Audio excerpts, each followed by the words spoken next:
So the next news topic, we're actually going to switch from the Tory party to the Labour Party. Speaking specifically about the facts that Labour activists are calling for the whip to be withdrawn from Rosie Duffield. Would you like to explain what it means to withdraw the whip? Right. Because Okay, this is to understand the UK political system. We have the whip. Right. You have whip, which are people. The whip is responsible for making sure the party votes together, they're coherent, they know what they want, etc. None of the MPs go against the party's goals, etc. Confusingly, Rosie Duffield was a whip until she got demoted as a whip for breaking the COVID regulations. I think that happened, yes, May. It was in May this year she got stripped of that position. That is not what Labour activists are calling for. When you withdraw the whip from someone, you are effectively saying that this person, this person is voting against the party and it effectively forces them out of the party. They're effectively calling for her to be removed. Now, why are they doing this? Well, for the past 3 years, Rosie Duffield has been commenting on, retweeting, and generally sharing about a lot of transphobic content. Most recently, she entered the picture because she retweeted tweets comparing trans people to cross-dressers. Again, this whole narrative that writings like J.K. Rowling aren't transphobic because it's about cross-dresser, when you have literal politicians retweeting people comparing trans women to cross-dressers, kind of shows what's up. Now, this has been going on for years, and the sad fact is our current Labour leader, Keir Starmer, is doing absolutely nothing to help the trans community. And in doing so, they are losing the LGBT plus vote built up under Jeremy Corbyn, whilst also turning away new votes.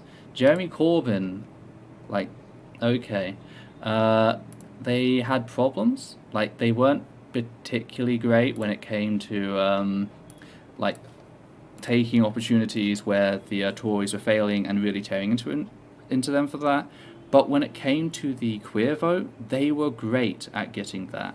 Jeremy Corbyn was doing great in getting the queer vote, specifically the trans vote, because under Corbyn there were various issues, and those issues were resolved.